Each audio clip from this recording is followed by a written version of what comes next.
A €40,000 Volkswagen that couldn't start its own navigation system. A Mercedes wearing Renault's heart while charging three-pointed star prices.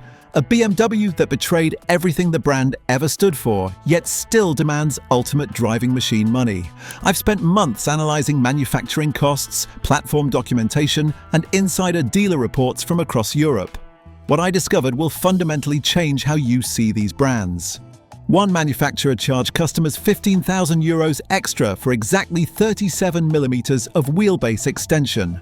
Another sold 10,000 broken cars to unsuspecting buyers while calling it innovation. The third disguised a decade-old engine with documented failure rates as cutting-edge technology. These aren't isolated incidents. They're systematic exploitation of consumer trust through badge manipulation and platform deception. Volkswagen's broken promise, the ID.3 Disaster. The Volkswagen ID.3 represents the most cynical product launch in recent memory. Priced between €33,300 and €44,000, this electric vehicle wasn't revolutionary. It was broken. VW knowingly sold incomplete software to early adopters, turning paying customers into unwilling beta testers while pocketing premium prices for the privilege. When the ID.3 launched, Volkswagen had already parked over 10,000 finished vehicles at the Zwickau facility. These weren't quality control cars, they were customer orders waiting for software updates that should have been completed before production even started. Buyers who paid €40,000 couldn't access basic functions. The augmented reality head-up display was non-functional. Travel Assist phantom braked randomly. The infotainment system crashed multiple times daily. German automotive forums documented over 300 distinct software bugs in the first year alone. Yet VW continued selling these vehicles at full price, using government EV incentives to mask the inflated pricing. The manufacturing reality is stark.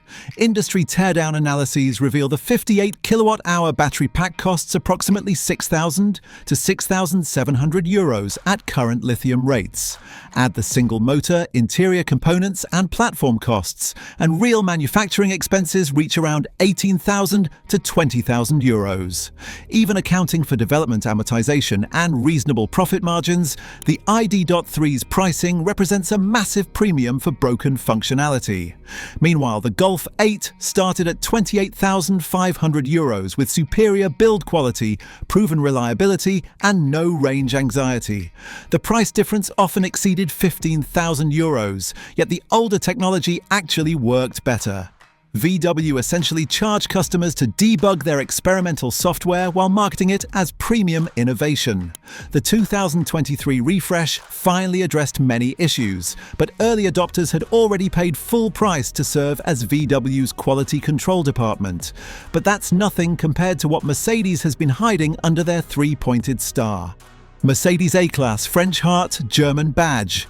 The Mercedes A-Class might be the most shameless example of badge engineering in the premium segment. Starting at €38,000 and easily reaching €50,000 with options, you're not buying German engineering. You're purchasing French mechanicals wrapped in Stuttgart marketing. The 1.33-litre engine powering the A160, A180 and A200 models isn't a Mercedes creation. It's the M282, co-developed with Renault-Nissan Alliance. This is fundamentally the same engine architecture found in Renault Clios and Nissan Jukes. While Mercedes assembles some units at their Kölleder plant, the basic design originated from Renault's engineering department. Your premium Mercedes shares its heartbeat with economy cars, costing half the price. The platform situation is more honest. Mercedes does use their proprietary MFA2 architecture for the A-Class. However, cost-cutting appears throughout the rest of the vehicle. The 7-speed dual-clutch transmission comes from Getrag Magna, a supplier providing similar units across multiple manufacturers. Interior plastics, particularly in lower trim levels, fall far short of traditional Mercedes standards.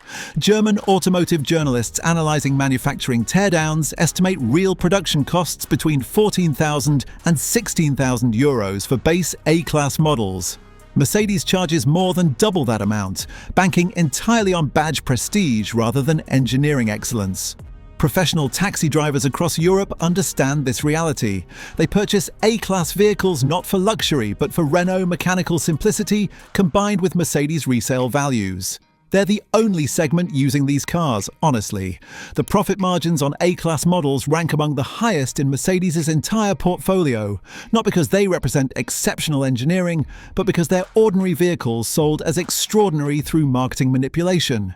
Yet even Mercedes' deception pales compared to BMW's complete abandonment of brand identity.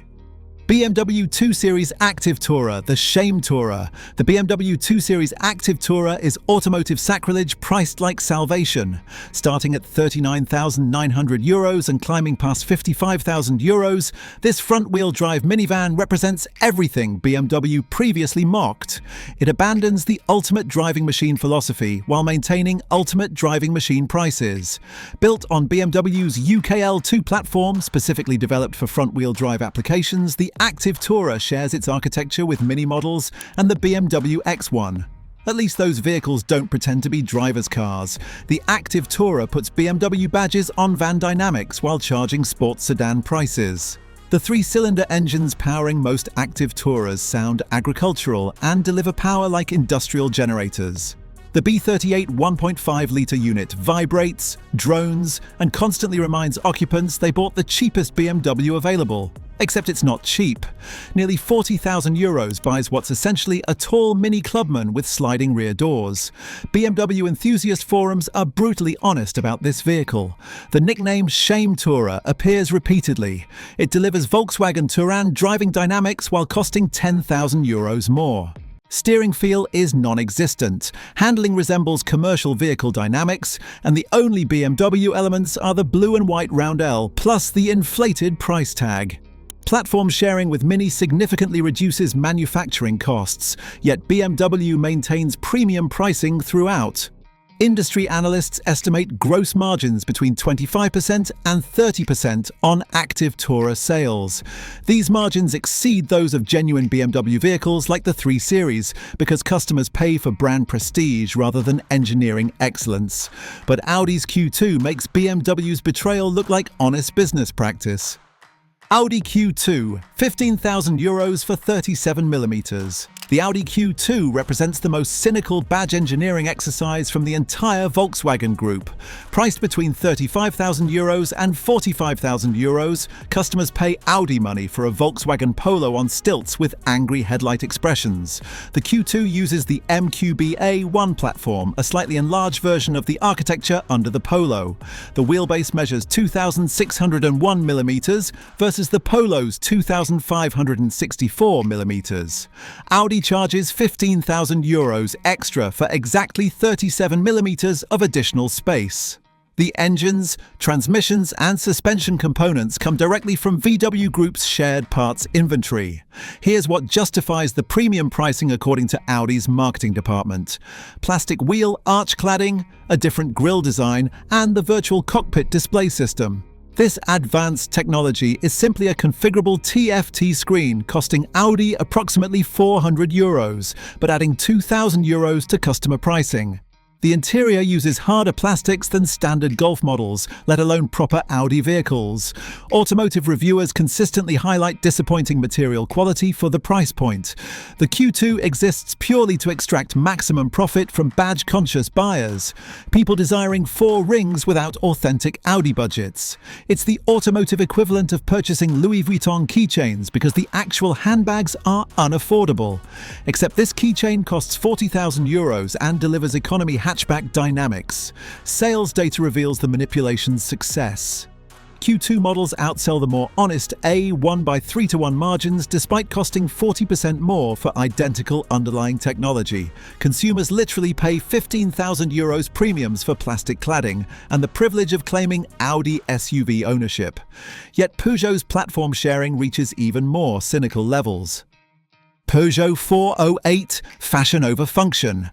The Peugeot 408 demands up to €40,000 for what marketing departments call a premium fastback crossover. Reality reveals a vehicle built on decade-old architecture, powered by engines with documented failure patterns, and priced like genuine innovation when it represents anything but advancement. The EMP2 platform underlying the 408 also supports the Citroën C, 5 Aircross, Opel Grandland, DS7 and even Fiat Ulysses models. Over 20 Stellantis vehicles share this fundamental architecture. They're essentially identical cars wearing different styling treatments. The platform itself dates to 2013, making it over a decade old. Customers pay 2025 prices for 2013 technology wrapped in contemporary marketing. The real scandal involves the 1.2 PureTech engine. This 3-cylinder disaster features a wet timing belt running through engine oil. The belt degrades prematurely, causing catastrophic engine failures. French consumer protection groups have documented thousands of premature failures. Peugeot issued multiple recalls and extended warranty coverage, yet continues installing this known defective power plant in €40,000 vehicles. The 408's fastback design actually reduces practicality compared to conventional SUVs. Less rear passenger headroom, smaller cargo capacity, and worse visibility angles. Customers pay premiums for styling that makes the vehicle less functional. It represents fashion prioritized over engineering sense, except that the fashion remains questionable while the pricing is outrageous. Stellantis executives push the 408 aggressively because profit margins are exceptional. Platform development costs were fully amortized years ago. Component sourcing leverages existing supplier relationships. Marketing represents the primary investment, yet premium pricing generates substantial margins built on platform sharing and badge differentiation. But Renault's approach to SUV coupes reaches new levels of consumer manipulation. Renault Arkana, Coupe SUV Con. The Renault Arkana embodies everything problematic about modern SUV marketing strategies. Take a conventional crossover, add a coupe roofline that destroys practicality, and charge €35,000 for the compromise. Style prioritized over substance at pricing that defies logical justification for a Renault product. European Arkana models are manufactured in South Korea using the CMF-B platform. This same architecture supports the Captur and Clio models. Renault marketing wants consumers to believe the swoopy roofline creates something special.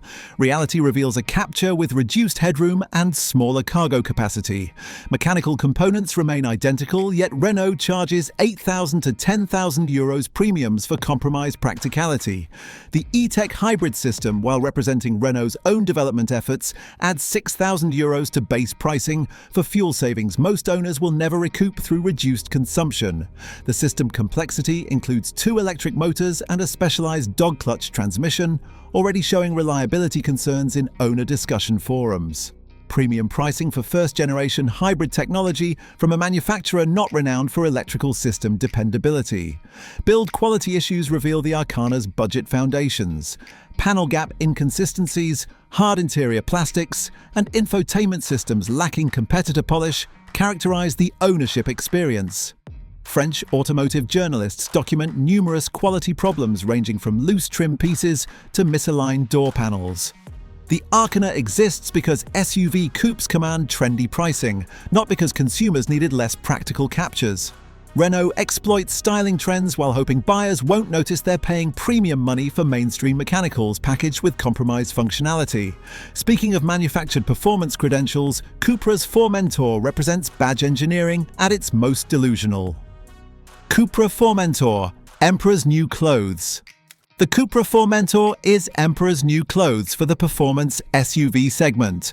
Starting at €35,000 and reaching €60,000 for VZ5 variants, this was Cupra's first standalone model. It demonstrates exactly why that approach failed. It delivers no performance advantages over SEAT models it's based upon, while charging significant premiums for cosmetic differentiation. Built using the MQB Evo platform shared throughout VW Group, the Formentor is mechanically similar to SEAT Attica and Leon models. Cupra adds aggressive styling treatments, copper-colored accent pieces and sport seats, then charges €8,000 to €15,000 premiums for what amounts to appearance packages and badge swaps. Cupra's driving modes offer particularly revealing insights into the performance theatre. Yes, they modify throttle mapping, transmission behavior, and steering weight. However, changes remain minimal. Suspension settings on non-adaptive models stay identical regardless of the selected mode. Customers experience performance illusions without meaningful dynamic improvements. It's a theatrical presentation rather than an engineering advancement. The VZ5 with Audi's 5-cylinder engine represents the biggest automotive joke of recent years. At €60,000, it costs more than Audi S3 models while delivering heavier weight and less sophisticated dynamics with fictional brand prestige. The engine excels because it's Audi engineering. The remaining vehicle can't support the performance promises that the power plant makes. It's like installing Ferrari engines in Ford vehicles, then charging Ferrari prices. Cupra claims standalone brand status, but reality reveals Seat's marketing department with different badges. No unique platforms, no exclusive powertrains except borrowed Audi units, no special engineering innovations. Just regular VW Group components assembled with sporty styling and sold at premium prices to consumers believing copper trim signifies performance capability. Yet Mini's Countryman might represent the most cynical brand exploitation of all. Mini Countryman, the big Mini lie. The Mini Countryman is a contradiction on wheels. Starting at €39,000 and reaching €55,000, it's neither mini nor particularly British.